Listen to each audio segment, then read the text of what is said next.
press the bell icon on the YouTube app and never miss another update. اور اس میں China بھی بہت competitor ہے، لیکن چائنا کا ساؤتھ چین کے حوالے سے سی کے حوالے سے جھگڑا ہے باقی ملکوں سے، یا جو اس کے دعوے ہیں اس پر بھارت نے پوزیشن لی ہے امریکہ کے ساتھ اور ساؤتھ ایسٹ ایشیا ملکوں کے ساتھ. جو بھارت کے اور انڈیا کے جو ایشوز ہیں، جیسے اروناچل پردیش کا معاملہ ہے، یا یہ جو اکسائی چین کے حوالے سے جو بارڈر لائن ہے جسے لائن آف ایکچوئل کنٹرول کہہ رہے تھے شیخ صاحب، اس میں جب پچھلی دفعہ جب چین کے صدر گئے بھارت، تو اس وقت چینی جو تھے سپاہی ریڈ آرمی کے، وہ کراس کر گئے تھے وہ، اور بڑا یہ امبیرسمنٹ ہوئی تھی. یہ جو دورہ ہوا ہے اس میں بہت سمبلزم بہت تھا ایک لمبے عرصے کے بعد. مطلب اتنا بڑا استقبال کسی ہندوستانی لیڈر کا پچھلے 30-40 سال میں، جب چین ہند بھائی بھائی ہوتے تھے. ایک زمانہ تھا یہ جو پنچ شیلا اور یہ آپ کہہ رہے ہیں ہند چینی بھائی بھائی، 62 کی لڑائی کے بعد یہ پہلا موقع ہے کہ اتنا بڑا استقبال اور پرجوش استقبال ہوا ہے. اور یہ ویسے ہی ہے جیسے گجرات میں مودی نے کرنے کی کوشش کی.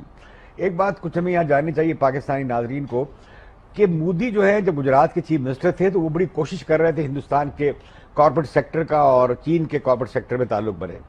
چین کا کارپوریٹ سیکٹر بھی ہندوستان کی مارکیٹ میں بہت انٹرسٹڈ ہے. جیسے مثال کے طور پہ 80 کروڑ کی مارکیٹ ہے انڈیا میں یہ چینی یہ جو اسمارٹ فون ہے. دوسرا فون ملتا ہے کوئی $1000 کا، وہ ملتا ہے کوئی $100 کا. اب اتنی بڑی مارکیٹ ہے. پھر ایک کمبینیشن، ایک بڑا اچھی فارمولیشن آئی ہے انٹرسٹنگ، کہ سافٹ ویئر انڈیا کا اور ہارڈ ویئر چائنا کا. اب لیکن یہ وہ چاہ رہے ہیں اب انڈین مارکیٹ کو انفراسٹرکچر میں بہت بڑی ہیوی سرمایہ داری کی ضرورت ہے اگر انہوں نے آگے بڑھنا ہے. لہذا چین اور ہندوستان کے جو اختلافات ہیں ان کے باوجود ہندوستان چاہے گا، اور اتنے بڑے ڈیفیسٹ کے باوجود، یعنی جو تجارتی خسارہ ہے وہ اکنامک ٹرمز میں اسے کچھ اور طریقے سے لیا جاتا ہے. انڈیا چاہتا ہے کہ ڈائریکٹ فارن انویسٹمنٹ جو ہے FDI وہ آئے، اور چائنا وہ کرنے کو تیار ہے، اور چائنا کا پیسہ بھی ہے جیسے پاکستان میں لگا رہے ہیں اس کوریڈور میں.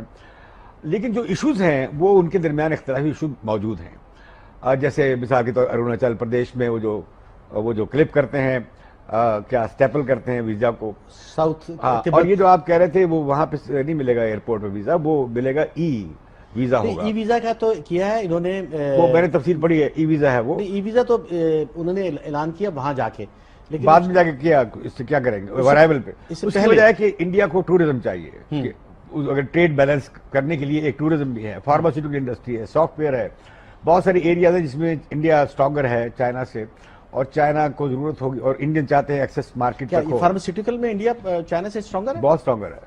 دنیا بھر کی آئی ٹی میں چائنا سے اسٹرانگر ہے. یس، چائنا اسٹرانگر ہے. آئی ٹی کچھ ایسے فیلڈز ہیں جس میں انڈین جی شیخ صاحب کہہ رہے ہیں کچھ. جی میں یہ کہہ رہا تھا کہ دیکھیے بہت سارے تجارت کے بہت سارے موقع ہیں. ہندوستان کو یہ محسوس ہوتا ہے کہ اگر چائنا اپنا مارکیٹ کھولے تو ہندوستان کے فارماسیوٹیکل جو ہیں ان کے لیے چین میں بہت بڑا مارکیٹ ہے. ان کا یہ بھی کہنا ہے، اور یہ کہنا اس وجہ سے ہے کیونکہ چین نے اس کا 10 سال پہلے جب پرائم منسٹر رونگلی تھے تو انہوں نے کہا تھا کہ صاحب آپ کی جو کمپیوٹر ایکسپرٹیز ہے، IT ایکسپرٹیز ہے، اس سے ہم فائدہ اٹھانا چاہتے ہیں، اور آپ کے لیے IT مارکیٹ میں چین میں جگہ ہے.